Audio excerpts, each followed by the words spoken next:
131 of the 1999 Constitution of the Federal Republic of Nigeria provides 4 requirements for anyone who seeks to be president of the country. Such a person must be a citizen of Nigeria by birth, must have attained the age of 40 years, he must be a member of a political party and be sponsored by that political party. And finally, such a person must be educated up to at least school certificate level or its equivalent. Well, hello and welcome. This is 60 Minutes with me, Angela Ajetumobi, the presidential election series.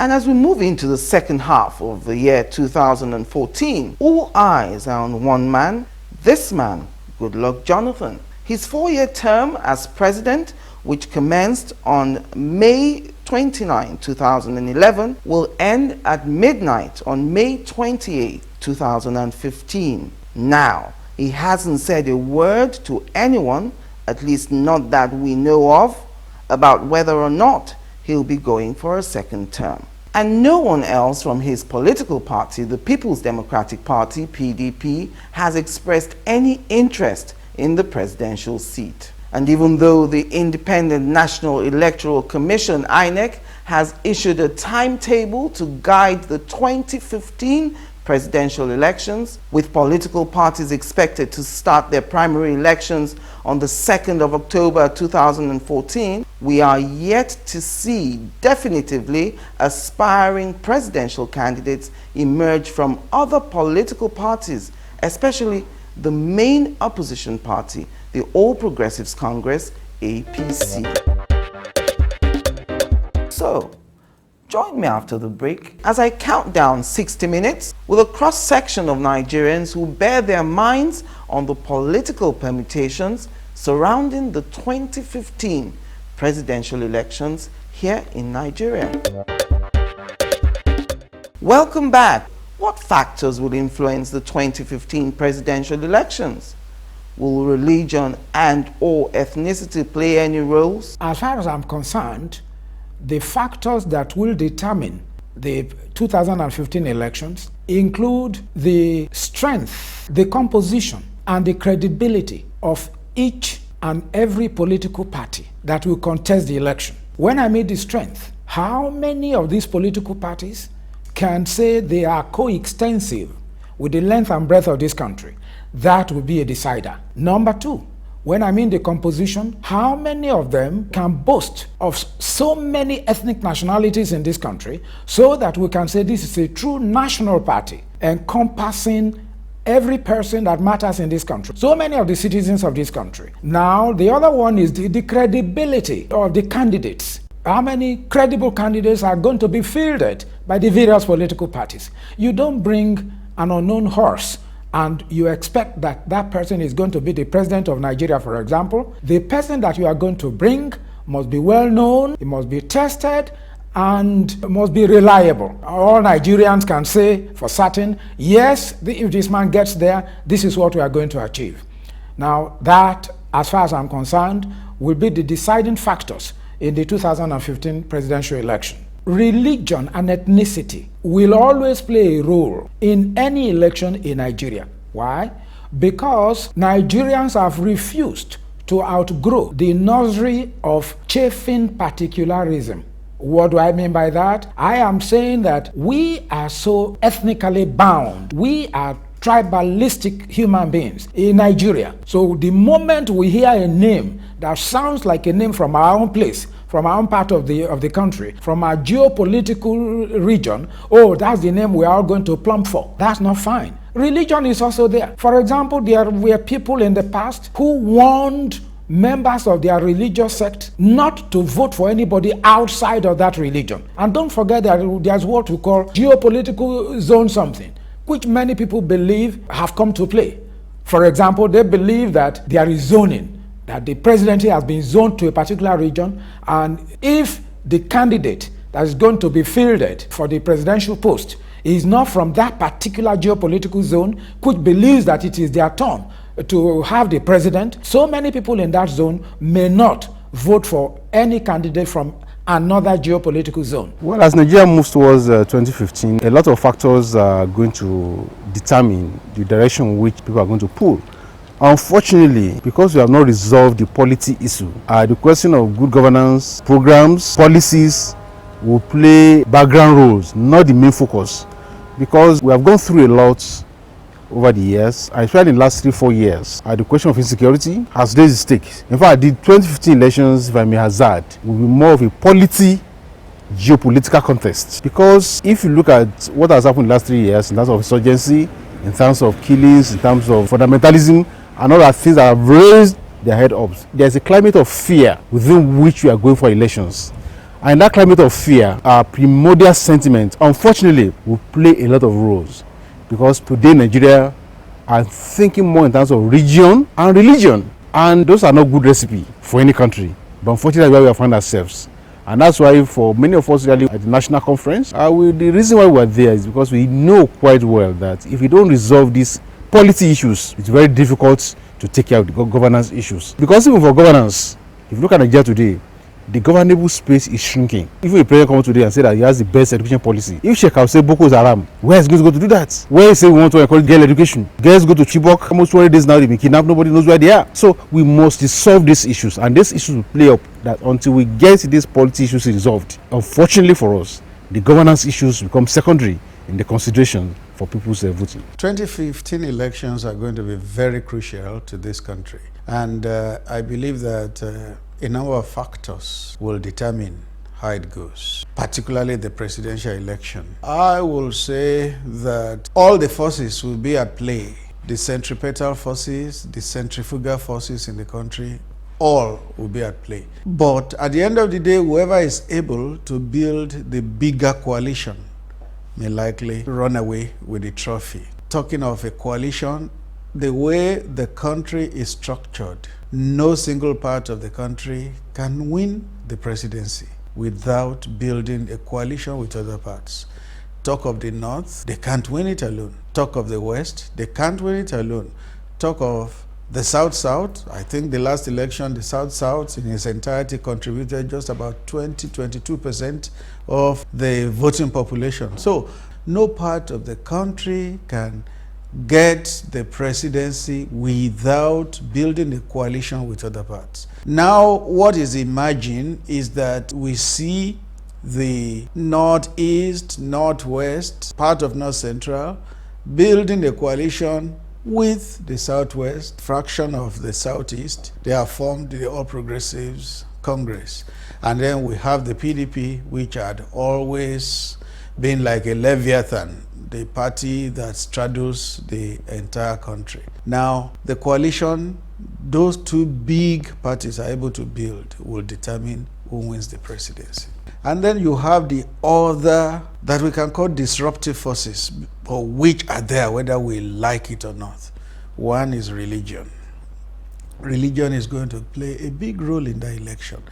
They are going to ask themselves, is it a person of my religion who is aspiring to be president? It will be a factor. See, even months before the election now, a certain party is being called an Islamic party that is trying to come up with a Muslim ticket, which I believe is a demarketing of that party by the other big party. So it shows you that religion is going to be a factor. It had always been in Nigeria and it will continue to be. But in 2015, more than ever, religion is going to play a very big role. And ethnicity, where the president comes from.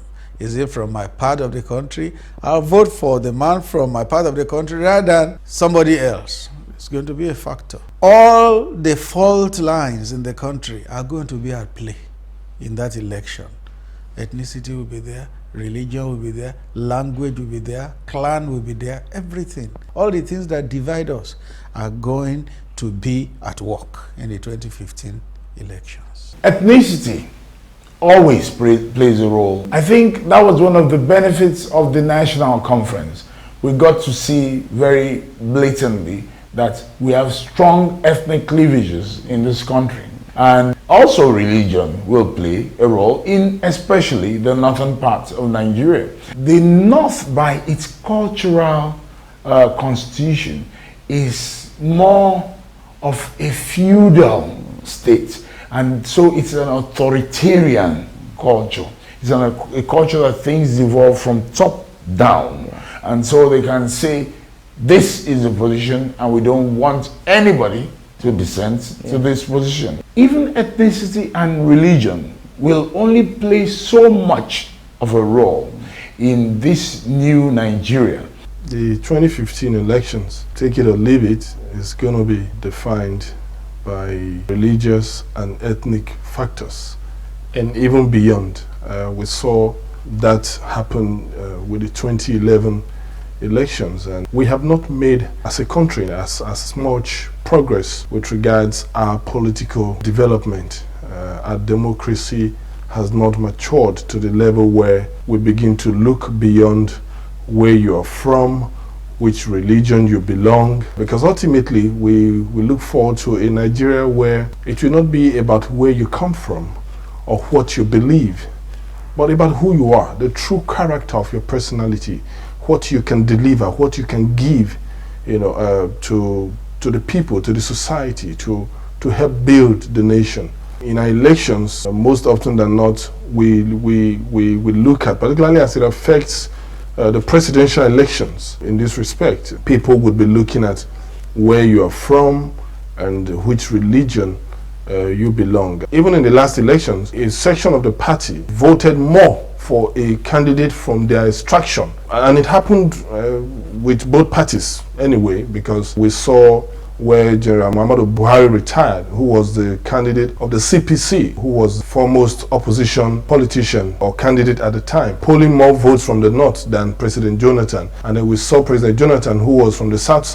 or from the south of the country, having nearly 100% of the votes from his group. So that is going to have a major impact in the next elections. But we do hope that our political institutions can be developed such that as a country, it will not be about where you're from or what you believe, but it should be about who you are and what value you can bring to the table, how much difference you can make when given the opportunity to serve the people. The two factors, religion and ethnicity, will both play roles. But the more important one will be religion, first and foremost. Reason is this: Nigeria is carefully balanced between the two faiths, Christianity and Islam. For the past 8 years or 10 years or up to now, with the exception of the Yar'Adua administration, the holder of that position had been Christians, and this has fueled agitation from the north, which are predominantly Muslims, that they want it back. So to that extent, religion will play a role. But backed by this, ethnicity is there. Much as they want it back in the north for religious purpose, they will not want a Christian northerner to become the next president. So in that case, ethnicity will yield role to religion in order of importance. But definitely both will play roles. That is for the north. In the south here, of course, they will go for the Christian person. In the south, they are not really too bothered about tribe. But presently, since the occupant is from Niger Delta, they will also want a Niger Delta. But Niger Delta is no tribe. There are so many tribes there. So in the south, tribe is not an issue. But in the north, both religion and tribe are issues in the forthcoming elections. Of course, many things are going to influence that election, but principally ethnicity and religion. Of course, these are two great factors that will influence the elections of 2015, because at the moment, Nigerians are living in fear of Boko Haram insurgency, and many people are reading religious meanings into it, and they are saying that they would not like to vote for a party which will force them into an Islamic state or Islamic country. Boko Haram saying that we are trying to proclaim Islamic nation, Islamic state. In the northeast, they have declared an Islamic caliphate and so on and so forth. So many people are frightened by this, and that will largely influence the way they vote in 2015. And at the moment, unfortunately, we seem as if we have only Jonathan and PDP. APC has not really trying to integrate itself. APC is supposed to be an opposition, but APC has a burden at the moment. A burden to discharge is a very important burden, because a lot of people are seeing APC as a party that has a very secret agenda. And APC has to clear all the suspicion before the elections. Otherwise, I don't see APC actually triumphing. I'm sure it's very, very, very, very unfortunate. They have to do a lot of homework. It's an opposition, but we haven't really seen much of opposition. What we have seen is bickering between one person from APC and another person from PDP. We haven't really seen that opposition, that alternative that Nigerians are looking for. And it's unfortunate, but right now, it seems as if we have only one party, PDP and Jonathan. Having come this far, we've had how many years of our democracy now? I expect that the issues that should inform the 2015 elections, it's unfortunate that issues of religion, ethnicity has become such a big issue in our politics. But then I believe that it's part of the antics of our politicians not to be able to address the issues that actually matter to each and every one of us. I expect that we should be talking about 2015 in terms of such things as the performance of the economy, the state of the unemployment, issues of our infrastructure, the fact that today we are still talking about 10 million Nigerian children out of school. The power sector is in shambles. Virtually all the sectors of the economy you can talk about is always in some kind of regression. It's unfortunate that ethnicity, religion has taken the center stage. In other words, people tend to look only in terms of those narrow prisms. I believe as we move close to 2015, the shape of the debate should naturally evolve. And I expect that Nigerians will begin to ask critical questions about their future.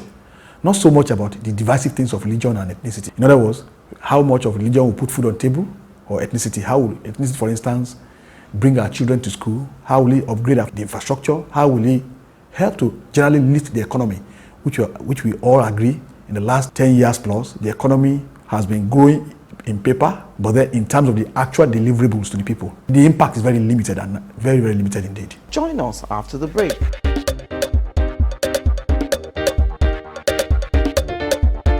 Welcome back. If you've just joined me, it's 60 Minutes with Angela, the presidential election series. Now, Nigerians were hopeful when the All Progressives Congress, the APC, was formed. Has the APC turned out to be the formidable opposition and alternative that Nigerians wanted or so desired? The APC, when it came on, was a novelty, because it was quite clear that it's the first time several parties metamorphosed into one in Nigerian history. Before now, it has always been alliances for the purposes of elections. But this time around, they shared their own original legacies to form a broad new APC. So at that time, the hype was there. Over time, it has lost steam. At that time, when it came on board, it attracted many people who felt fed up with the existing order, and they saw a refreshing light with the emergence of APC. But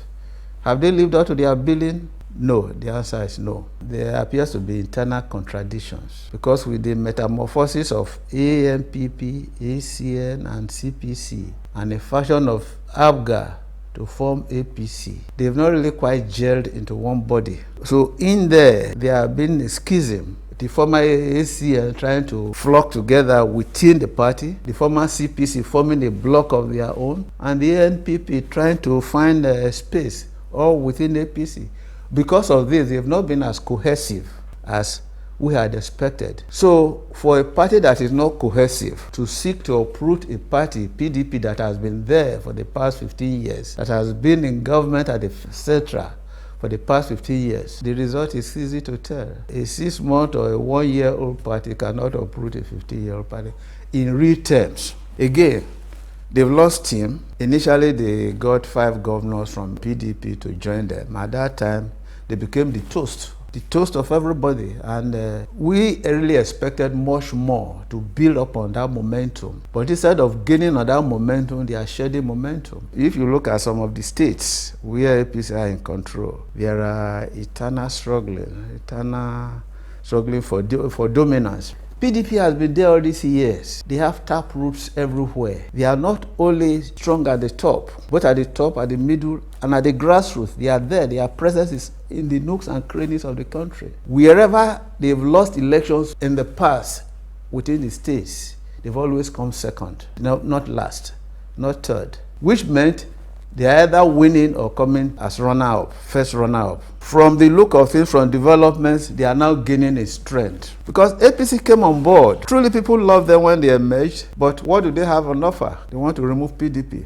What alternative programs do they offer? None. They've not really told us this is what PDP is doing wrong and this is how we'll correct the ills. That is very material if they must win converts. So a policy that can really endear them to the grassroots is sine qua non to their being accepted by the people. So that is yet to come. Many people had a lot of hopes, high hopes, when the mega party was being conceived. And when that child was eventually born in the form of the APC, many Nigerians were very optimistic that the Messiah may have been born that would challenge the ruling party. But when we began to see even aggrieved members of the PDP crossing over to the APC, and then also with what we have seen in the internal wranglings within the APC, and the way the APC has also conducted itself, where it has allowed itself to be believed to be a party that is maybe favorably disposed to a particular ethnic group in the country and religious affiliation, that has not helped the party. And rather than gain momentum or sustain the momentum that it gained when it was born, we have seen the APC over time kind of lose that momentum.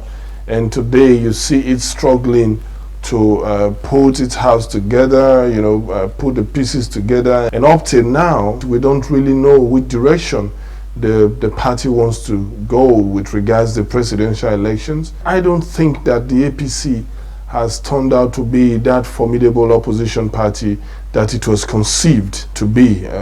Whatever has happened, I really can't tell, but I think the party, by what we have seen in the last few months, may have succeeded in boxing itself to the corner, and it is going to have to struggle like any other party that has had to compete against the PDP. The coming of the APC, for instance, I must say that couldn't have come at a better time. The PDP had become a very dominant party. As a matter of fact, the PDP, one of its strengths seems to have been, in being able to muzzle the smaller and obviously weaker parties. And so the expectation was very high that with the coming of APC, at least the political space will be animated. And I must confess that the signs at the very beginning were such that excited Nigerians. Nigerians felt, at least for once, we now have a viable opposition. Now, I believe that PDP is beatable. The problem has always been the fact that opposition in this country, they've not been able to get together and organize themselves into a formidable force. Now, if you look at what the PDP has done at the center, for instance, the last couple of years, you will agree with me that Nigerians have every reason to yearn for change. The issue is whether or not the emerging political party will be able to fill the gap. And it seems to me that how well they will be able to do this will depend largely on how much they're able to get themselves together between now and the next 6 months. Because what we are seeing now, the signs are not very, very good at all. A lot of divisions, a lot of bickerings here and there. And in any case, it seems to me that the initial momentum seems to have been lost in some kind of party bickerings and things like that. So I don't believe that hope is lost. Just like I don't believe that PDP is not beatable. I saw the coming of the APC as a good development because I believe that there has to be a viable opposition to keep any administration or any government on its toes, because the tendency where there's no opposition is for you to sit back, believe you've got it all, and do the wrong things most of the time. Unfortunately, by the time the APC fully evolved, it was nothing more than just a mirror of the PDP. Just as the PDP now is becoming made up of members of the APC. I really do not see much of a difference between both parties. President Jonathan is my friend. I will vote for Jonathan if he decides to run. Because like I said, I've not seen an alternative. I'll say yes. It's better off for us, it's better off for our country that we have the APC. Without the APC, what did we have? We have big party in the PDP that was running roughshod over the entire country. In 1999, you had the then All People's Congress becoming the next big party. And then you had the Alliance for Democracy, AD, which was a smaller party, but which sort of won a section of the country. Now, they began to undermine those two other parties. Gradually, APP governors began to defect into PDP till APP, which later became AMPP, became a very weak, inconsequential party. And then you saw that the Alliance for Democracy too was destabilized. Out of it came the ACN, Action Congress of Nigeria. You had DPP coming out of it. You had so many other parties coming from the AD till the AD became very weak and inconsequential. So the emergence of APC, I think, is very good for our democracy. In that, for the first time, perhaps, the PDP is having a good challenge.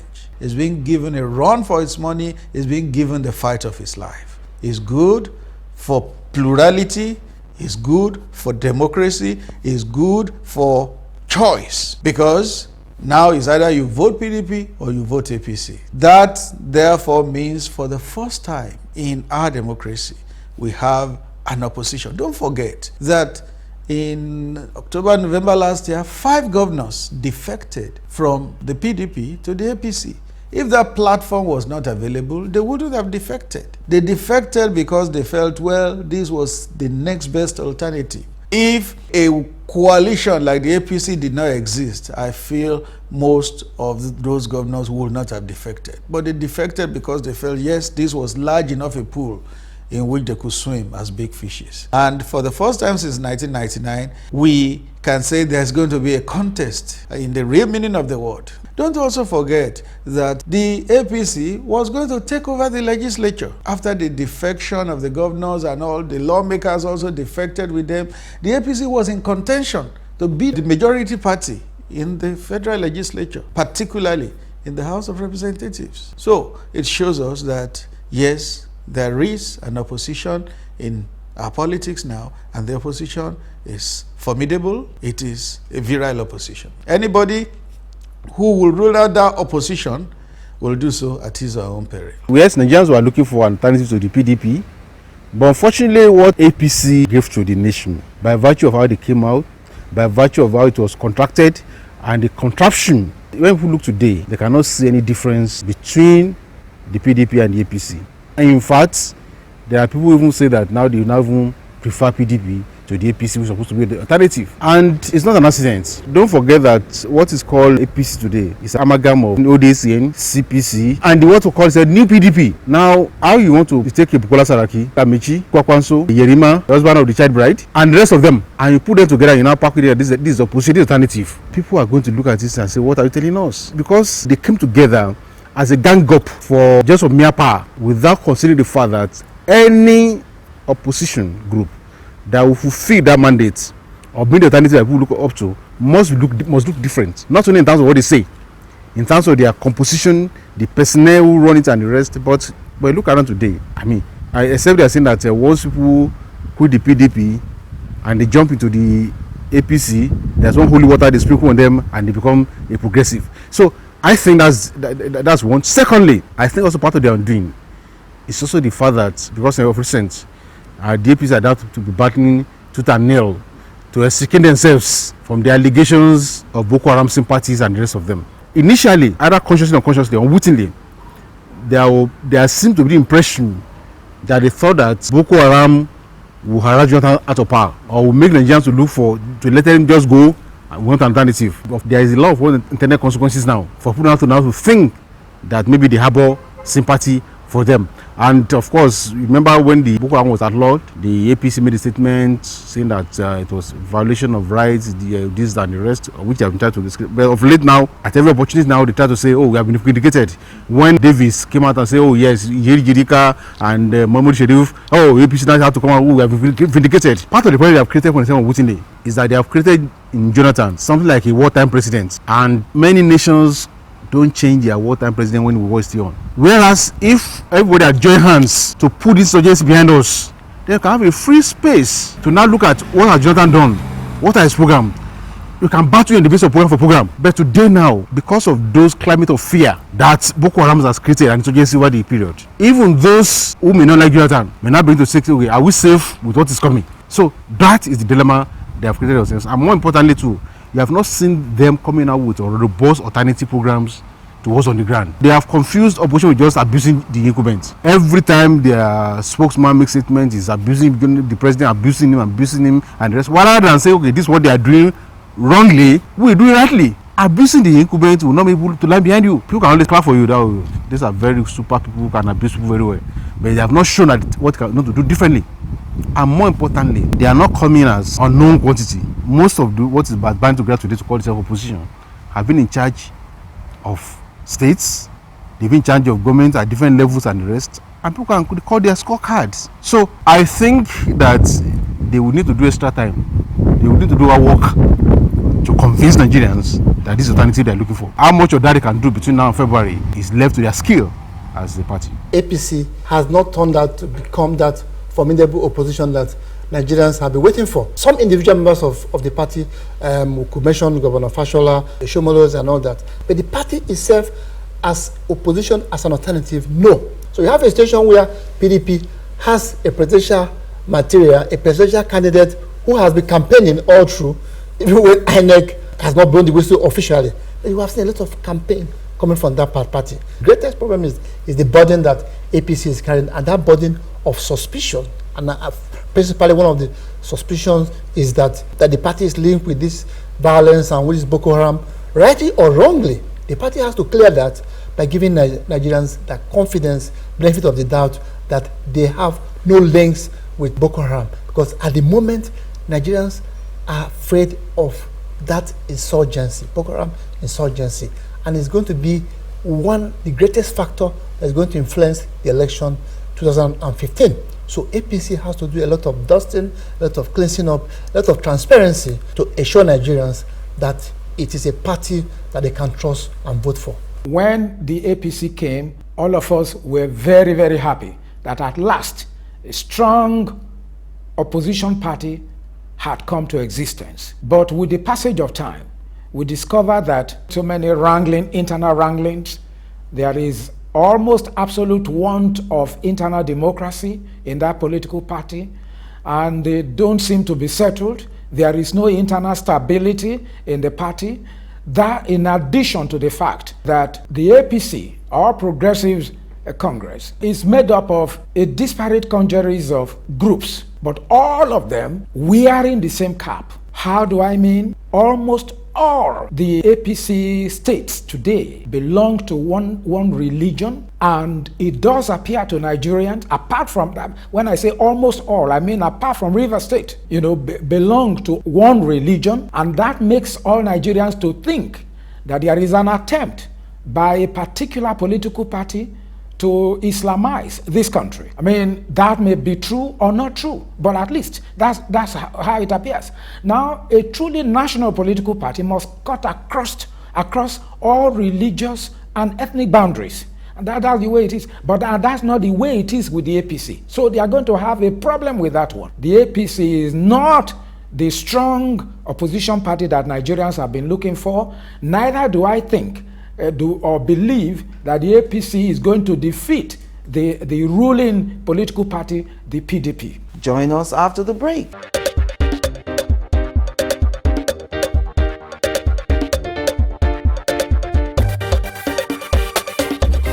Welcome back. My concluding moments now on the program. Well, President Goodluck Jonathan's men say no other president has done more than Goodluck Jonathan, especially in the light of serious national insecurity problems he has had to contend with. So, will Goodluck Jonathan's performance be enough to get Nigerians to return him as president for a second term in 2015? In terms of performance, in terms of 3 years of performance, I want him to come back. I will vote for him and I will work for him to be able to come back. I will try to tell people to vote for him and give my reasons, not only because he's from the Niger Delta, but also that he has performed and that he will perform.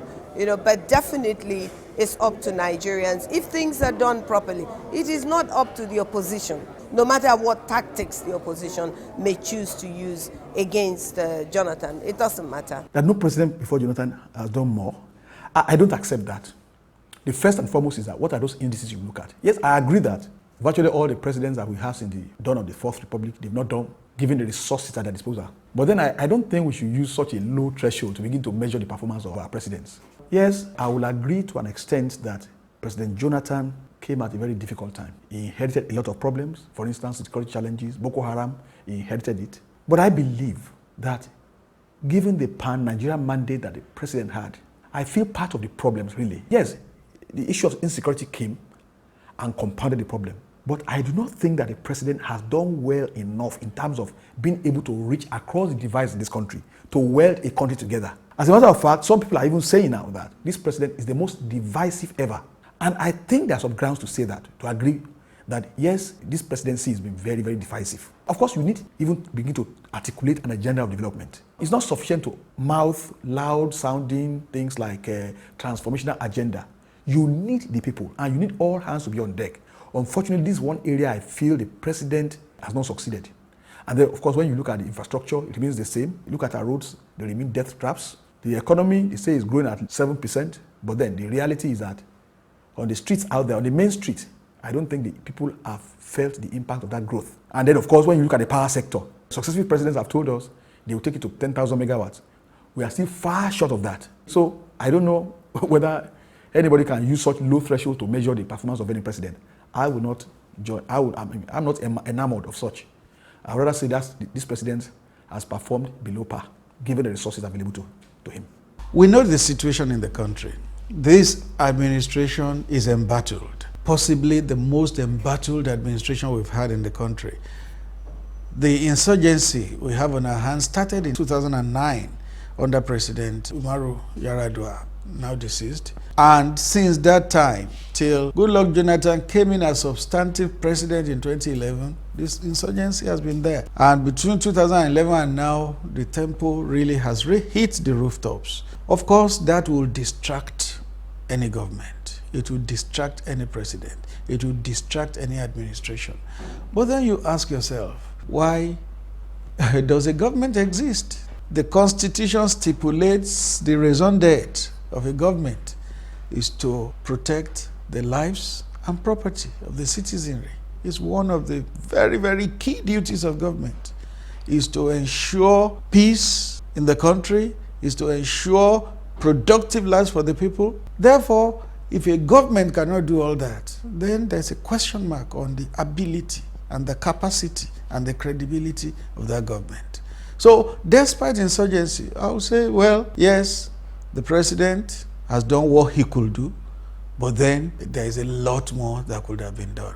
Whether insurgency caused it, whether lack of capacity caused it, is left for debaters to argue on. But I believe that stronger leadership, much more decisive leadership, could also have made a difference. I'm not an Olusegun Obasanjo fan, but we must be true to ourselves that an Obasanjo leadership would have dealt far better with this insurgency. It's a serious matter, no doubt. It's almost a global matter, but then strong leadership still has the capacity to go a long way in checking things like that. I think the current leadership could have been stronger, and the insurgency has been left to fester, and it has lasted for so long, and it has affected every facet of our national life. I wish they had checked the menace quicker. I read the report that the National Council of State has set a timeline of December this year to end insurgency. If you could end it tomorrow, if you could end it next month, why wait till December? Nigerians deserve a better lease of life. If this government is able to do it, we'll be quite happy. On the issue of achievements, he has done reasonably well, and you can see the signs of progress already emerging. In our country, we at times are impatient. When he came to government, he inherited problems. We had no infrastructure, power was very poor, the roads were bad. These are things that he's fixing gradually. The democratic space is much wider. The fact that they're even expressing the views that are against him shows that he's tolerant. In Africa, we underestimate the value of democracy and freedom. And the president is humble. He's a man who is democratic by his nature. He has allowed a free space for discourse and dialogue. That's one. We are seeing improvements even in the airports. I came in today. I flew from a better airport than I've seen in this country for the past 10 years. Routes have been worked on. People are complaining that the level of poverty is high. Yes, that's correct. But that's also because of the economic meltdown. The world had a shock some years ago. The effects are still on in Nigeria. I think that we must now begin to rebuild the economy. But you can't blame only the president. The president has ministers. Many of them should carry their own cross. How have they fared? For those who haven't done very well, they should have the honor of bowing out. If I had a portfolio where I couldn't perform, I would leave. And we cannot, because of the threats of insecurity, say a man who has the right to run should not run. I think Nigerians will be patient. There are many who are also on the other side. It's fairly, the views are split. There are some who think that he must run as well. So I think that on the whole, we should give him time. He's done fairly well so far. He will do even more. I know that's a fact. Many have said that Jonathan deserves to come back because he has done so well in the economy, security, and power, and so on and so forth. And I think that there are some exaggerations here. Jonathan, you could say, he's trying his best. But all these encomiums and all these praises may not be necessary because there is still a lot of work to do. This is a country that is plagued by so much poverty. I'm not saying that Jonathan is the cause of the poverty. Of course, Jonathan made the poverty before he became a president. But what I'm not so sure is that his government has really done so well in trying to tackle the issue of poverty, the issue of unemployment, power, although right now we are seeing some steady power supply. But that does not go to show that it's going to continue. Some have said because, well, the weather is a little bit cool, that's why we have a lot of power, supply here, here and there. No, we exaggerate things. Okay, Jonathan must have done well, but he should have done more. For instance, about the issue of security. If Boko Haram was nipped in the bud in the early stage, it wouldn't have become this monster now. In the early stages that Boko Haram were just bombing a few places. When he bombed St. Teresa's Catholic Church in Abuja there, Jonathan himself said that it will fizzle out. And he continued, he was saying, enough is enough. Instead of taking decisive steps to crush it, to nip it in the bud. What we are seeing now is a monster. Another thing that this government has to really think about is that it's not saying everything that is happening. It's not telling Nigerians everything.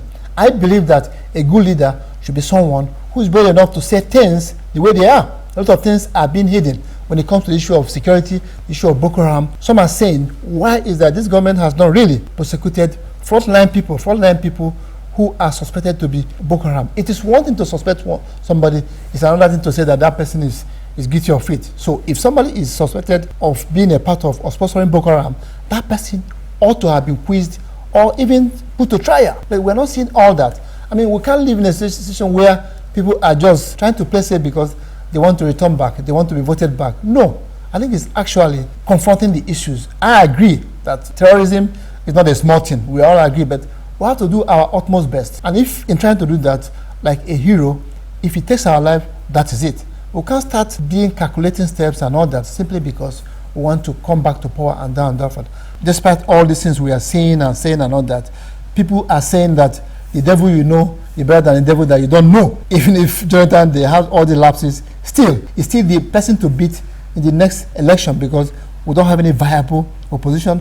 We don't have any challenger as of now. And because of the Boko Haram insurgency, people are still saying that they will stick to Jonathan because trying to bring in somebody else that is going to drag them into Islamic State is not, they're really afraid. So I will summarize by saying that Jonathan is this man to beat in the next election, despite the fact that there are some lapses in his government and so on and so forth. The president's men, yes, they've been trying. They've been saying so many good things about the president. What they are not saying are the minuses. And of course, nobody goes out to say that I'm weak here, I'm weak here. Rather say I'm strong here, I'm strong here, I'm strong here, and all that. But on the balance, and in comparison, looking back recent years, President Jonathan has tried, and he has chalked up reasonable successes that we can hold on to. I have seen a man who is calm, cool, and calculated. And a lot of Nigerians don't seem to understand that aspect, and they take that for granted, particularly in social media. But I have also seen a couple of presidents. Buhari first, Babangida, Abacha, Shenokon, Abdulsalam, Obasanjo, and then Yaradua. I have looked at the activities of all these presidents, and I make bold to say that President Goodluck Jonathan is rebuilding Nigeria. The same Nigeria that was strong and reliable, that was battered and shattered by some of all these former leaders, either by way of omission or commission. So they could have been looking at new frontiers and forgetting that we need to build on what we had and sustain the infrastructure and the economy. And then we had decaying infrastructure, decaying government policies and bureaucracy bottleneck created a scenario where nothing was working. And there came Yaradua, who said, look, I need to start to build. And he had with him a Jonathan who was calm and supportive. So Jonathan knew what Yar'Adua wanted. He also, coming from the background of Nigeria Delta, knew what the Nigeria Delta people wanted, and then understood Yar'Adua to know what the Northerners wanted.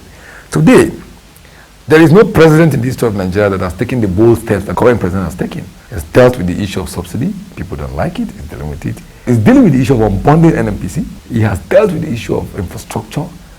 Roads are at its best today in the history of the country. After the 70s, when we had those flyovers and all those fantastic roads being built, this is the next time in the history of Nigeria, in 50 years, that we are doing what we're doing. Rebuilding roads, dualizing roads, building new roads. I saw railway as a growing child in Port Harcourt, last in the 80s. It is back on the rail tracks. People do trains to Kano, and I saw recently on TV commissioning the AC trains in Lagos. And I'm seeing the Abuja road project to Kaduna running now. The airports, I cannot remember since I started flying in the late 90s, if anybody bothered about the airport. Most of our airports were like junkyards. So when you travel international, you're returning to Nigeria, you're like a mechanic workshop in an airport. I have seen under Jonathan a facelift of the airports. I will concede to that argument that he needs to do more. He needs to fire and hire to achieve his goal. I think more of the challenges he has had been with bad policy implementers, bad ministers. Even the information challenge has to do with a lot with his information people. They need to improve on how to give Nigerians facts and figures as it is real time, so that they don't give room for rumor mongering. Where we need to strengthen, Mr. President, is that Nigerians must speak well of our country. Nigerians must be patriotic, and we must have a broad nationalistic view of things. Billions and billions have been put into dam constructions in the north. Massive dams, the Mabila dams and all those other dams, Shiroro dams for power generation. So investment is going on. The Almajiri schools have been built. I think that he is a president who is holistic in his view, but taking one step at a time to make sure that mistakes are minimal. And that's the patience that Nigerians need to give to him. The governable space in Nigeria has shrunk terribly. And so for me, really, if I want to assess Jonathan, I cannot be assessing even on the basis of roles and the rest. Although I've seen a lot of things that his handlers have been showcasing that they have done this, they've done that, and the rest in terms of roads, infrastructure, bridges here and there, railway, and this one. I've seen all those things. But it's difficult for me to assess a president who came to power on the basis of, okay, these are the things I want to do. But in the last 3 years, I've had to be battling Boko Haram. In fact, what Boko Haram represented is enough job for a president for 3-4 years. So if every other thing that the ACE claim have been done were done in spite of Boko Haram. So for me, the bigger picture is that even you cannot compare Jonathan with other presidents. One will not be able to say whether we would have done more if there was no situation. And until we remove this situation, remove Jonathan, put another president today, if the situation continues, we can't have good governance. He has done well, given the security challenges he had to contend with, because we know that apart from the civil war, at no time in the history of our country has a president had to grapple with as much as Goodluck Jonathan has grappled with in the last 4 or 5 years as president of Nigeria. As much as the opposition worked tirelessly to tie the president to the fact that his performance should be measured only by the security situation in some parts of the country, particularly in the northeast of Nigeria, Nigerians are not gullible. They would assess the president against the opportunities he had to make a difference and how the president is able to bring forward his achievements. And the freedom of expression also is one major achievement he can also brandish before the people, because never in the history of our country have we had it this good, where people can say whatever they like and still walk away freely, go to their homes and move around town. We knew how many people were thrown into detention centers and all that for making comments against the president, because this is one election, as much as our political culture constrains us to vote along ethnic and religious lines, there are still a good percentage of Nigerians who will still vote on grounds of performance, who will not care where the president is from or where the candidate is from or which religion the candidate belongs. They would clearly look at what they have done, what they are doing, and what they can do. I support Goodluck Jonathan because There's never been any president like him in the history of Nigeria. For instance, most of the federal roads, they are being rehabilitated. These are roads that have been abandoned for over 2 decades. They are being rehabilitated at a speed that is unparalleled in the history of Nigeria. Go to the National Hospital. In the whole of Nigeria, there were no trauma centers. When people have accidents, they have to be flown out with spinal cord injury and so on. They have to be flown out. But today, there's a new brand trauma center at the National Hospital. There's a cancer treatment center at the National Hospital. In 4 years, Goodluck Jonathan has brought back the railway, and the railway is working and it's vibrant. And these are the things that you say. We say, look, point to the achievement of those you are supporting, those you are pushing forward. They have been, the people confronting Goodluck, they have handled one position or the other. Point to the achievement. They have nothing to point. Man of integrity. What is the meaning of man of integrity? What's the meaning? We are talking of solid achievement. These 8 years, that is mandatory constitutional term for the South zone, they cannot take it from us. It's impossible. We are the people who are paying everybody here, and they have no right, because a beggar has no choice. They have to choose between being beggars, between picking from the dustbin, and Goodluck Jonathan.